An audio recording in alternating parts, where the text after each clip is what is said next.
Ang pagsugod ng 11th Prince na si Fugetsu at ni Kaiser sa lahat ng iba pang mga prinsipe, especially kay 1st Prince Benjamin at kay 7th Prince Lazarus. Ang pagplano din na pag-assassinate at pagpatay nitong si Captain Balsamilco sa 9th Prince na si Hulkenberg. At ang binabalak nila Melody na pag-assassinate kay Lazarus. Ang lahat ng yan at ang iba pang mga detalye ay tatalakayin natin sa video na to. Huwag niyo kalimutang mag-iwan ng like, mag-subscribe at i-ring na din ang bell button guys, para automatic ma-notify ka pag release natin ang susunod na video. Pero wag na nating patagalin pa, let's go! Ang title ng chapter na ito ay Letter. Magte-take place ang kwento ng chapter na ito sa ika-10 araw, Tuesday at exactly 1:30 PM.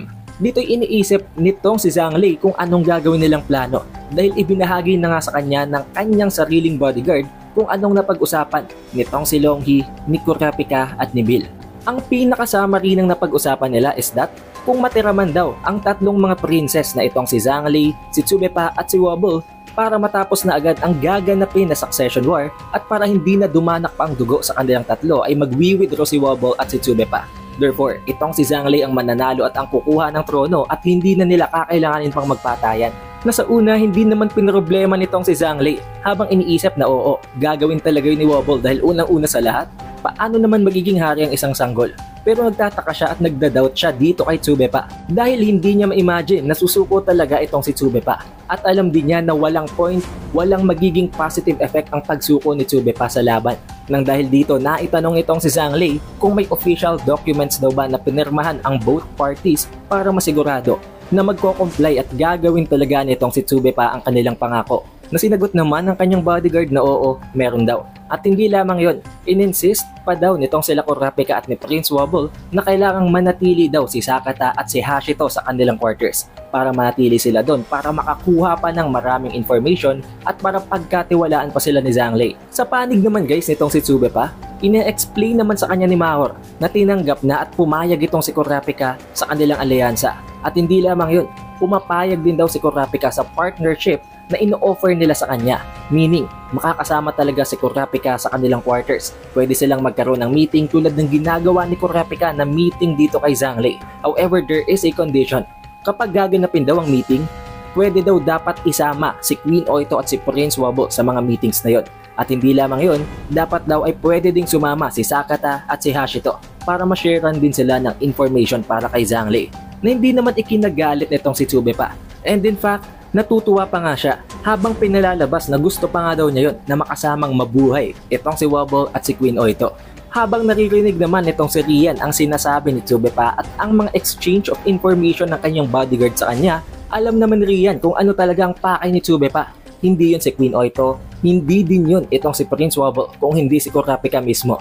Dahil si Kurapika nga ay isa sa napakalaking factor, ang pinaka-significant na key sa kung sinong mananalo sa succession war. Itong si Zhang Lei naman, patuloy na binibigyan na naman ng coin ang kanyang bodyguard na sumusunod sa kanyang utos. And at this point, 3 coins na ang naibibigay niya sa bodyguard na ito. Habang ine-explain na ang mga coins na yon ay ang kanyang token of appreciation sa nagagawang perfect na missions ng kanyang mga bodyguards. Pero ang katotohanan guys, 3 araw na pala itong nasa kamay nitong si Zhang Lei. Tinitingnan niya sana kung may mangyayaring effect, kung may makukuha siyang any power-up, buff, or any significant abilities sa paghawak sa coin na yon sa loob ng 3 araw. However, walang nangyari. Wala siyang na-awaken na kahit na ano, kaya naman naisip at na-realize nitong si Zhang Lei na hindi talaga para sa kanyang coins. Kailangan niya itong ibigay dahil hindi niya ito mayu-utilize kung hindi niya ito i-disseminate sa kanyang people. Pero sa kabila ng lahat ng iniisip na ito ni Zhang Lei tungkol sa kanyang mga coins, ang sinasabi niya lamang sa kanyang mga bodyguard is that nakapagbibigay ito ng swerte, nakapagbibigay ito ng intense na good luck. Habang ito namang si Tsubepa, iba din ang iniisip guys. Actually, kino-consider pa rin sana niya ang alyansa niya kay Serednik. However, matapos nga niyang mag-attend sa sumunod na banquet, hindi naman nag-attend ditong si Serednik. Meaning mayroon itong inaasikaso na mas significant, mas importante kaysa sa alyansa nila. Kaya inisip ni Tsubepa na inisan tabi na nitong si Serednik ang kanilang pinaplanong alyansa na yon. Kaya kailangan niya na ngayong mag-focus dito kay Choray at kay Wobble. However, habang tumatagal daw na binabantayan siya nitong si Rian na tinatarget nga siya para patayin at i-assassinate tulad ng ginawa nila kay Sale-Sale, iniisip nitong si Tsubepa na hindi talaga siya pwedeng mag-aksaya ng oras. Kaya ang target niya ngayon, ang binabalak niyang gawin ay ang i-redirect ang assassin na ito papunta kay Choray para hindi siyang targetin at ang para unahin na tao ay itong si Zhang Li. Kaya naman ipinarinig niya talaga kay Rian at sinabi niya sa kanyang bodyguard na sa susunod daw na meeting, ipakita at talagang ipahalata ng kanyang bodyguard kung gaano sila ka-close sa mga bodyguard nitong si Zhang Li. Iparinig daw nila yon sa lahat ng bodyguard nitong si Benjamin na present. However, bigla na lamang nag-appear ang Nen Beast nitong si Tsubepa. Gulat na gulat dito si Rian dahil unang-una sa lahat, tinititigan siya ng Nen Beast na ito. Alam ng Nen Beast na pinagmamatyagan ni Rian itong si Tsubepa. Pero tumatakbo naman sa isip ni Rian, bakit ngayon ito nag-appear? Sa tinagal-tagal niyang nandito sa loob ng quarters ni Tsubepa, ngayon lang ito nagpakita sa kanya. Pero ang pinakaunang pinansin at kinonsider nitong si Rian is that nag-appear ito right after pirmahan ni Tsubepa ang peace treaty o ang kontrata sa gitna nila ni Wobble at nitong si Zhang Li. Na dahilan din kung bakit naisip ni Rian at na-conclude niya na pwedeng ang Nen Beast ni Tsubepa ay isang conditional type na ability. Now switching of scenes na naman guys, makakarating naman tayo ngayon kay Captain Balsamilko na may binabalak na napakasama at napakalalang bagay. May kita natin siya dito guys na mayroon siyang kinakalikot, may ginagalaw siya sa kanyang sapatos na para bang isang sikretong mekanismo na nagre-release ng kung anumang bagay ng isang certain something na hindi mahalata ng iba not unless alam nila ang sistemang ginagawa niyang ito. Na kung papansinin natin, para itong nakakapag-release, nakakapag-emit ng para bang usok or something na gaseous property sa pamamagitan ng controller na nasa kanyang kamay. At dito na nga na-reveal nitong si Balsamilko ang isa sa mga mass murder weapon na nakatago sa loob ng Kakin Empire Royal Facility. Ang sekretong biological weapon na ito ay ang itinuturing nilang perfect and silent killer. However, hindi daw ito ipinagpatuloy, diniscontinue ito ng Kakin Empire nang dahil lang nga sa isang napakalaking flaw. Pero sa pagkakataong ito, this will be the perfect tool daw para patayin si Hulkenberg. Sa pamamagitan ng biological weapon na to, ay nakapagdudulot ito ng fake or fraud na mga symptoms na hindi nila aakalain na unti-unti na palang papatay sa kanila. At first, mapapansin nila at mararamdaman ng kung sino mang mai-infect nito ang gastroenteritis na para bang magkakaroon sila ng stomach problems na aakalain nila sa una ay simpleng ganun lang. At first, aakalain daw ng karamihan na ang infection na ito ay contagious na dahilan kung bakit ika-quarantine nila ang kung sino mang naapektuhan nito at hindi sila magmamalay na unti-unti na itong pinapatay. Pero kahit papano makakaiwas naman sila sa casualties. Ang mga viral bodies or ang mga virus na nasa loob ng chemical weapon na ito ay napakahina at napaka-weak. Na dahilan kung bakit when they are airborne, kapag wala pa itong host or wala pang target, magtatagal lamang ito ng 30 seconds at mamamatay na ito. However, in the case or in the event na ma-inhale ito ng isang human, agad itong kakalat sa katawan ng taong yon and within half a day. Sa loob lamang ng kalahating araw ay magkokos na agad ito ng multiple organ failure at hindi magtatagal, mamamatay din ang target nito. Hindi lang yon, matapos mamatay ng kanyang target, napakabilis din kinakain ng virus ang katawan ng pinatay nitong tao. Napakabilis nitong mag-decompose na magiging dahilan kung bakit kung mabubulok nga agad ang katawan ng isang bangkay, hindi na ito tatabla ng autopsy. Hindi na nila malalaman kung ano ang naging cause of death. The perfect silent killer. Ang dahilan guys kung bakit nga hindi ito itinuloy, kung bakit i-discontinue ito ng Kakin Empire is that mabilis ngang mawalan ang potency nito. Ang effect nito ay hindi ganun ka-effective kung malayo ang target. Na kung papansinin natin dito, ang hotspot lamang nito ay 1 meter. Sa loob ng 1 meter na yon, ang kahit na sinong target na makaka-inhale ng mga virus na ito ay siguradong papatay sa kanila. However, beyond that, sa sumunod pang mga meters na 1, 1.5, 2 meters, 2.5 and 3 meters, hindi na ito ganun ka-potent. Hindi na nila masisigurado na magiging effective pa ito. But since ang goal lang naman nitong si Balsamilko ay ang patayin si Hulkenberg, magiging perfect na ito para sa task. Hindi niya nakakailanganin pang patayin ng ibang mga bodyguards dahil itong si Hulkenberg lang naman ang threat para sa kanila. But the question is, paano yun ipupull off ni Balsamilko? Maaari bang ang ability ni Balsamilko is an ability na binibigyan siya ng paraan para makahinga nang hindi nagre-rely sa hangin? Dahil kung hindi, madadamay siya sa gagawin niyang biological attack. Pero napaka-decisive dito guys ni Captain Balsamilko. Napakatindi ng kanyang resolve at sinasabi niya talaga sa kanyang sarili na sa pamamagitan ng sandatang ito, papatayin niya si Hulkenberg. Then magkakaroon tayo guys ng switching of scenes at makakarating tayo ngayon sa residence ng 4th Prince na si Serednik. Makita natin dito na since itong si Teta nga ay nag-fail na at napakatindi na ng threat sa kanyang katawan, hindi na siya pwede pang mag-attend sa pagtitrain dito kay Serednik kaya pumalit na sa kanya si Salkov. At tulad nga ng nakita natin sa previous chapter pa, ang minamaster talaga nitong si Serednik ay kung paano siya kabilis makaka-enter ng Zetsu. Dahil yun nga ang condition ng kanyang ability na ang Parallel Future. Sa pamamagitan nun, tinatraining niya kung paano niya magagawang ma-maintain at kung paano niya magagawang ganun kabilis na makapasok sa loob ng Zetsu state. Makita natin dito na habang ginagamit ang treadmill, habang tumatakbo, habang naglalaro ng games sa kanyang device, ay pumapasok siya ng kanyang Zetsu state.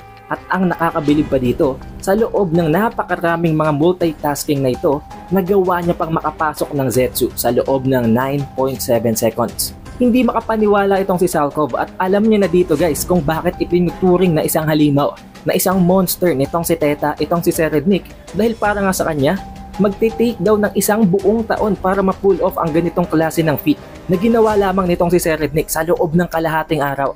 Hindi lang yon, not to mention, magmula pa nga daw ng isang sanggol, itong si Salkov ay marunong na siyang gumamit ng Zetsu. Pero nag-take pa siya ng napakatagal na training para magawa ang ginagawa ni Serednik na para bang napaka-effortless nito na sa loob lamang ng kalahating araw, nagagawa niya na ito ng walang kahirap-hirap. Now I will give you guys a hint, nabanggit dito ni Salkov na magmula pa lamang nung bata siya ay marunong na siyang gumamit ng Zetsu.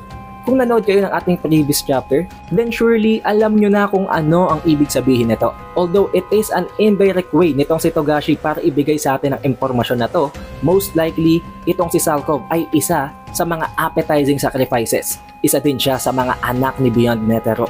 Pero at the very same time, kahit ina-acknowledge na din itong si Salkov kung gaano kagaling, kung paano naging isang genius itong si Serednik, alam din niya na hindi yun gagamitin ni Serednik para sa ikabubuti ng mundo.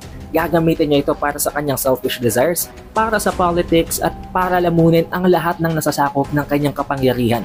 At this rate of growth, kailangan na daw gumawa nitong si Salkov ng paraan para mapigilan at para ma-delay ang progress nitong si Serednik dahil alam naman niya na ayon nga sa sinabi ni Teta na ang dahilan kung bakit ang gustong i-train at ang gustong masterin nitong si Serednik ay kung gaano siya kabilis makakapasok ng Zetsu, kung paano niya ma-maintain ang Zetsu, is that ang Zetsu nga ang condition para ma-pull off ang kanyang ability.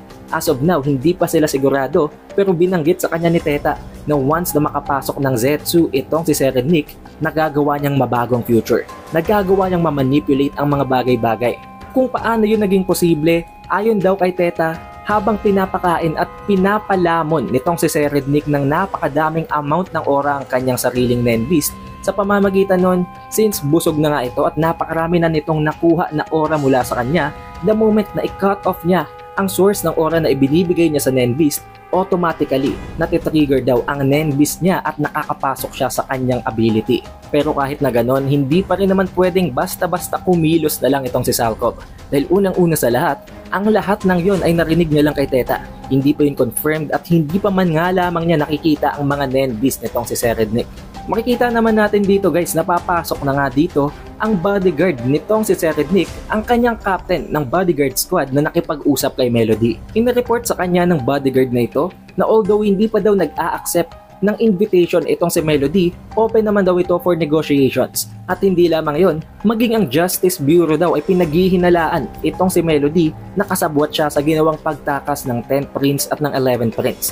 Na dahilan kung bakit hindi pa rin daw ito pinapakawalan, na isa sa mga factor kung bakit hindi ma-accept ni Melody ang kanilang invitation. Na sinagot naman itong si Serednik na kahit na ganun, huwag daw titigil ang kanyang bodyguard na ito para mag-reach out kay Melody. Dahil ang kanyang kapatid, itong si Benjamin ay hindi titigil. Patuloy itong magpapadala ng mga bodyguards para kumbinsihin itong si Melody. Huwag daw siyang susuko. Huwag daw siyang magpapatalo sa First Prince. Habang itong si Salkov, habang nangyayaring ginagawang training nitong si Serednik, habang nakikipag-usap pa nga dito sa kanyang bodyguard, naiinggit na. Dahil dito niya nakikita na sa loob ng napakaraming multitasking na ito, na may-maintain pa rin ni Serednik ang kanyang Zetsu. Na nangangahulugan lang na kung kaya itong gawin, most likely sa loob ng battle, sa loob ng pakikipaglaban, magagawa niya din itong na nangangahulugan na at this point, mamamaster talaga nitong si Serednik ang paggamit ng Zetsu. At the very same time, mamamaster din niya ang paggamit ng kanyang Nen ability. Now switching of scenes, makikita naman natin na nag-uusap na naman ang ghost o ang multo ni Kakcho at itong si Melody. Dito'y pinag-uusapan nila ang nakita daw na parang bug bite o para bang isang tuldok sa likod nitong si Fugetsu. Ito ang pinaghihinalaan nila na dahilan kung bakit para bang meron ngang mga nagpo-possess na evil spirit at na-curse itong si Fugetsu. Na sinagot nitong si Melody na kung titingnan, para daw itong isang injection, para bang tinurukan itong si Fugetsu ng isang certain something na nagdudulot nga ng curse na yon. Na sinagot naman nitong si Kakcho na imposible yon dahil palagi daw niyang binabantayan si Fugetsu magmula pa lamang nang magbalik sila mula sa pagtakas. Na sinagot naman nitong si Melody na hindi naman daw kailangang physical na injection ang itinurok dito kay Fugetsu. Pwedeng ito ay ang side effect ng isa sa mga Nen abilities o pwede ding ng Nen beast ng ibang mga prinsipe. May ibang mga Nen abilities daw na conditional type na kung sakaling mahuli sila sa trap o sa isang patibong, doon sila magsisimulang tabla nito. Kaya naman tinanong nitong si Melody kung may napapansin daw bang difference itong si Kakcho sa behavior ni Fugetsu. At dito na nga guys na i-bring up nitong si Kakcho ang tungkol sa kung paano na-realize at para bang na-awaken daw ni Fugetsu ang kanyang ability na paulit-ulit niya na itong nagagamit sa isang araw. Na sinagot naman nitong si Melody na therefore kailangan nilang mag-conduct ng test. Kailangan nilang malaman kung sa loob ng ability nitong si Kakcho ay doon naka-implant ang kung anumang trap, ang kung anumang dahilan ng kung anong curse na kumakapit ngayon kay Fugetsu. At kung makukonfirm nila yon, kailangan na nilang pigilan si Fugetsu sa paggamit ng kanyang Nen ability. Na sinagot naman ni Kakcho na kung malalaman at makukonfirm nga nila na it is a Nen attack, hindi na nila kakailanganin pang pigilan at kumbinsihin si Fugetsu. Automatic ititigil na yon. Na sinagot naman itong si Melody na maganda daw kung ganon. However, there is an addictive side effect daw sa ibang mga trap. Na tulad na lamang ng nakita nga nitong si Kakcho, para bang gustong-gustong gamitin ni Fugetsu ang kanyang ability. At dito na siya nagsimulang magalit habang sinasabing parang dinroga daw itong si Fugetsu. At kung iisipin natin guys, ang nag-iisang prinsipe na may kinalaman sa paggamit ng drugs at ng kung ano-ano pa ay walang iba kung hindi si Lazarus. Pero kung iisipin din natin, kung babalikan natin ang explanation sa mga Nen ability ng kanilang mga Nen beast, may kinalaman din sa trap, sa patibong ang Nen beast ni Lazarus. Pero tulad nga ng binabanggit ni Melody before, hindi na nila ito maidadaan sa negotiation dahil sa loob lamang ng iilan pang mga araw, hindi nakakayanin pang mag-adapt ng katawan ni Fugetsu at mamamatay na siya. Hindi din naman nila masasabi na naka-specific type na target ang nangyaring atake dito kay Fugetsu dahil may mga non-discriminatory ability trap type daw na pwedeng mahuli ang kahit na sino. Wala itong pinipili. Kung sino ang makatrigger nito, tatalab ito agad. Pero tulad nga ng sinabi kanina ni Melody, this is non-negotiable na. Hindi na nila ito magagawang masolusyonan sa pamamagitan lang ng peace talks. Kaya binabalak na nilang patayin ang kung sino mang user nito. Nasisimulan nila kay Lazarus. Papatay nila si Lazarus in a way na hindi sila mapagbibintangan. Kaya binabalak nila na gamitin ang tunnel, ang ability ni Fugetsu para kidnapin at para kunin itong si Lazarus papunta sa bangka. Sa escape boat na ginamit sana nila para makatakas na kung saan doon nga namatay si Kakcho. At sa pamamagitan nun, palalabasin nila na tumakas din itong si Lazarus at walang pumatay dito. Namatay ito in the same way na pinatay din itong si Kakcho. Kung paano yun napupull off, ayon dito guys, gagamitin itong si Melody ang kanyang ability para i-hypnotize at para ma-distract ang lahat ng mga bodyguards habang kukunin at nanakawin naman nila si Lazarus. However, there is a problem. Paano nila madadala si Lazarus papunta sa bangkang yon? At dito na papasok itong si Kaiser. Si Kaiser na daw ang bahalang bumuhat kay Lazarus at dadala kay Lazarus papunta sa bangka. By that way, na-clear na ang lahat ng obstacle at ang natatanging tanong na lamang, ano ba talaga ang function ng tunnel nilang dalawa nitong si Fugetsu? Paano yun gagana? Pwede daw bang magpasok dito ng ibang tao? Pero kung iisipin, gumawa sila dito ng isang napakatindi at napaka-accurate na explanation sa kung paano yung nag-work. Ang natatanging kondisyon daw sa kanilang ability is that ang outgoing door ay nagsasarado once na pumasok na dito itong si Fugetsu. Meaning, ang exit door na yon, once na buksan at lumabas na doon si Fugetsu, mawawala na yon. However, ang returning door naman o ang door na pwede nilang gamitin para bumalik ay nagsasara naman once na makapasok na doon itong si Kakcho. Meaning, palaging mauuna dapat si Fugetsu at palaging mahuhuli itong si Kakcho. Sa pamamagitan noon, nagagawa nilang mag-navigate. Kaya naman kung pagbabasehan ng konseptong yon, As long as hindi pa lumalabas itong si Caccio, pwedeng maglabas-pasok din doon ang iba pang mga tao sa pamamagitan nun na kumpleto ng kanilang plano kung paano nila papatayin si Lazarus. As for the cause of death naman, binabalak sanang palabasin nitong si Caccio na namatay daw itong si Lazarus sa pamamagitan ng poison or ng strangling. Pero mas ininsist nitong si Kaiser na magiging maganda, mas mainam kung gagawin nila itong mas ambiguous para mas lalo pang mapaisip ang lahat ng otoridad at para hindi ito mapunta at maituro sa kanila. Ang naisip na way nitong si Kaiser is that palalabasin nila na nag-overdose itong si Lazarus sa kanyang tinitik na mga drugs, nagkaroon siya ng hallucinations at binalak niyang tumakas sa succession war sa pamamagitan ng paggamit ng isa sa mga escape boat. At habang tumatakas daw itong si Lazarus ay palalabasin nila na nagkaroon ito ng sudden heart attack, na magkakaroon ito ng heart failure at yun ang magiging kanyang cause of death. Therefore, malinis ang kanilang pangalan, hindi sila madadamay sa pagkamatay ni Lazarus. Ang natitirang problema na lang ay kung paano magagawa nitong si Caccio at ni Fugetsu na mapuntahan ang loob ng quarters ni Lazarus dahil meron din namang limitasyon ang paggamit ni Fugetsu ng kanyang tunnels at yun ay ang mapupuntahan niya lamang ang mga lokasyon na napuntahan niya na.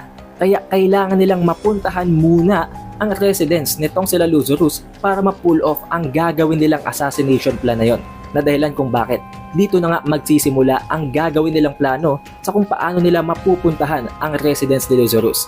Pinaplano nila na palabasin na ang pagkamatay nitong si Caccio ay may nagawa pa siyang maiwan na mga sulat.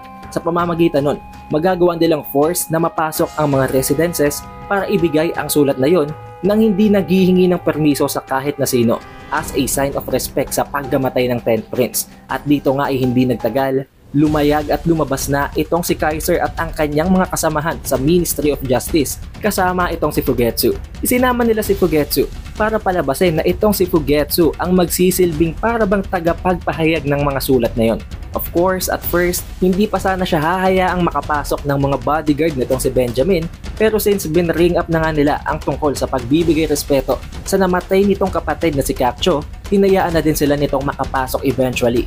Sa pagpasok pa lamang ni Kaiser at ni Fugetsu at ng iba pang mga miyembro ng Ministry of Justice sa loob ng residence nitong si Benjamin, nakita agad ni Benjamin ang napakaraming mga evil spirit na nakaposes kay Fugetsu.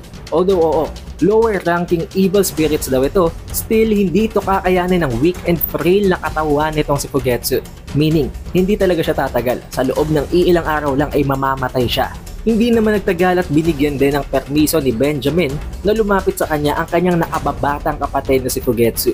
At sa paglapit na ito ni Fugetsu para ibigay ang sulat na kunwa-kunwari lang naman talaga, natunaw at napatay ng kanyang Nenbeast ang iilan sa mga evil spirit na nakaposes kay Fugetsu, na nagpapakita lamang kung gaano kalakas, kung gaano talaga ka-superior ang Nenbeast na ito ni Benjamin, kahit na even up till now, hindi pa natin alam kung anong tunay na Nen ability nito. Dito din guys ay hindi nagtagal, binasa na din ni Benjamin ang kung anumang nakalagay sa loob, na hindi naman niya kailangang i-share pa dito kila Kaiser. At tinanong din niya si Kaiser, ano daw bang progress? Nakita na daw ba nila si Muse? Na sinagot ni Kaiser na hindi pa. Pinagpapatuloy pa rin nila ang operations pero talagang hindi nila ito makita sa pinakasulok ng bawat parte ng Black Whale sa loob ng upper tiers. However, kung magre-request daw itong si Benjamin, pwede silang mag-conduct ng force investigations sa loob ng iba pang mga residences ng mga prince para masigurado na hindi nila itinatago si Muse. Na sinagot naman ni Benjamin na hindi nila kailangan gawin yon, na hindi nila kailangang mag-force impose ng martial law. Dito ay na-realize agad nitong si Kaiser na hindi talaga nakikipagbiruan nitong si Benjamin. Dahil unang-una sa lahat, hindi naman daw ganun kaseryoso ang kasong yon. And at best, it should only require military level crisis. Hindi nila kailangang makarating sa martial law. Pero dahil lang nga sa ibinigay nilang sulat, nalaman at natuklasan nitong si Kaiser kung ano talagang binabalak ni Benjamin, na para bang pinangunahan daw itong si Benjamin na kung ano mang nakasulat sa letter na yon. At dito din niya na-realize na buti na lamang daw talaga at wala si Captain Balsamilco. Kaya nalaman nila kung ano mang klaseng tao, kung anong binabalak na gawin nitong si Benjamin kung sakaling makuha niya ang trono, kung makuha niya ang Chief of Command.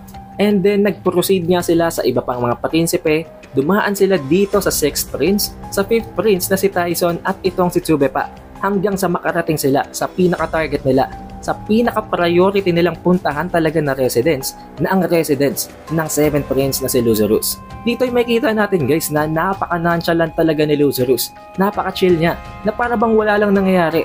Pero hindi naman nagtagal, inabot na din ng kanyang nakababatang kapatid na si Fugetsu ang letter na to. Sa pagbasa nitong si Lazarus ng letter, hindi niya ito isinikreto. Matapos niya itong basahin, ipinabasa niya pa ito kay Kaiser habang tinatanong si Kaiser kung ano daw ba ang ibig sabihin nito. Dito na na-realize agad ni Kaiser na hindi nila mamamaliit si Lazarus. Matalino din ito dahil imbes na sarilihin niya kung ano man ang nakasulat, sinadya talaga nitong ipabasa kay Kaiser kung anong nakasulat para makita ang kanyang reaksyon at para makakuha ng mas malalim pang detalye. But the thing here is, hindi naman talaga si Kakcho ang gumawa nito. Itong si Kaiser mismo ang gumawa ng mga sulat na to at ipinasulat niya lamang sa handwriting ni Kakcho. Na sinagot naman nitong si Kaiser na maliban sa pagkaka-include nitong si Serednik ng pangalan ni Serednik sa letter na ibinigay nitong si Kakcho para kay Lazarus, walang kahit na anong ibang bagay doon na significant. Pero tulad ng hindi inaasahan nila Kaiser, napakatalino din talaga ni Lazarus. Ayon kay Lazarus, ang perception niya or ang nakuha niya, ang na-absorb niyang meaning mula sa ginawang sulat nitong si Kakcho is that na wala daw siyang pakialam sa kahit na sino ang manalo sa Succession War basta hindi yon si Serednik. Yun lang ang pinaka-gist, ang pinaka-summary ng kung ano man ang ibinigay na sulat ni Kakcho. Pero ang pinagtataka niya dito, bakit ganon ang iniwan na sulat ni Kakcho? Bakit para bang ang iniwan na sulat ni Kakcho ay isang way lang para guluhin at para lalong magkagulo ang lahat ng mga prinsipe sa Succession War? Bakit instead na gumawa ng paraan si Kakcho para protektahan at para gawa ng paraan na hindi mapatay itong si Fugetsu? Bakit parang wala siyang pakialam kay Fugetsu? At para bang nilalagyan niya pa ng mas malaking importansya ang presensya ni Serednik?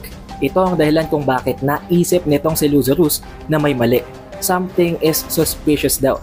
May nangyayaring hindi makatotohanan at pwedeng dito pa lang guys ay dinadoubt at pinaghihinalaan na ni Lazarus ang pinaggagawa ni Kaiser ng Ministry of Justice at ng mga letters na ito na pinapakalat nila. Now since nagawa na nga nila ang unang step, ang unang hakbang sa gagawin nilang plano ng pag-assassinate kay Lazarus, babalik na sana sila sa Ministry of Justice Department. However, biglang bumabalik na naman ang mga evil spirit na nagpo-possess dito kay Fugetsu. Pero bigla na lang para bang nag-disintegrate ito no parang na-exercise ito ng napakabilis. Yun pala ay nang dahil sa kagagawa nitong si Basho. May ibinigay na para bang isang sulat itong si Basho dito kay Fugetsu. Ayon daw kay Melody, sinabi ni Melody na may masamang nangyayari kay Fugetsu na hindi maganda ang pakiramdam niya na dahilan kung bakit may ibinigay na liham or isa pang letter si Basho kay Fugetsu habang sinasabing isa daw itong lucky charm. Palagi daw itong ikikip ni Fugetsu para palagi siyang swertehin sa lahat ng pagkakataon. Pero ang katotohanan, ito ay ang Nen ability ni Basho na naggagawa ng paraan para kahit papano mabawasan at ma-eliminate ang mga lower ranking na mga evil spirit na nagpopose sa kanya. Although oo, not entirely, not completely natutulungan at naaalis ni Basho ang curse, kahit papano nababawasan niya ang burden ni Fugetsu at ma-extend nito ng kahit na konting araw ang buhay ni Fugetsu. Kaya naman itong si Melody na daw ang bahalang gumawa ng paraan at hanggang dito na lang ang maitutulong ni Basho para sa kanila. Not knowing na ang plano nga nitong sila Melody ay ang patayin ang sarili niyang kliyente. Sa pagbalik nila sa Department of Justice, dito sila nag-conduct ng panibagong meeting. At dito nila napag-usapan na hindi talaga nila masisigurado na si Lazarus ang gumawa nun. However, pwede din namang ang kanyang Nen Beast ang gumawa nun nang hindi intentional. So right now guys, there is no confirmation kung sino ang may kagagawan ng nangyayaring curse na yon dito kay Fugetsu. Pero tulad ng sabi ko sa inyo kanina, ganun talaga ang epekto na nagagawa ng ability ng traps na Nen ability ng Nen Beast nitong si Lazarus. Pero hindi pa yung nababanggit dito. So even up to this point, that is just an assumption. Pero dito din ay nai-reveal nila kung ano-ano ang mga nakalagay sa liham na yon, sa mga letter na ibinigay nila sa ibang mga prinsipe. Nandoon ang tungkol sa sikreto ni Benjamin, kung anong mga evil doings ni Serednik at kung ano ang katotohanan at kung ano talaga ang nag-take place sa birth nitong si Hulkenberg. Meaning, merong something sa pagkabuo nitong si Hulkenberg na hindi katulad ng birth na nangyari sa iba pang mga prinsipe. Given this information, given this context sa chapter na to, tatanungin ko kayo guys, sa tingin nyo ba, mananatili pa rin bang assumption nyo na si Serednik ang anak ni Bian sa ibang mga prinsipe? Kung gayon ngang merong certain something sikreto tungkol sa birth nitong si Hulkenberg?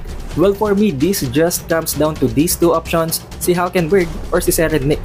Dahil para bang minimisdirect tayo ng chapter na ito para isipin natin na si Hulkenberg ang anak ni Beyond Netero. Pero kung titingnan natin, ang Prime Serednik ay kamukhang kumuka ng Prime Netero.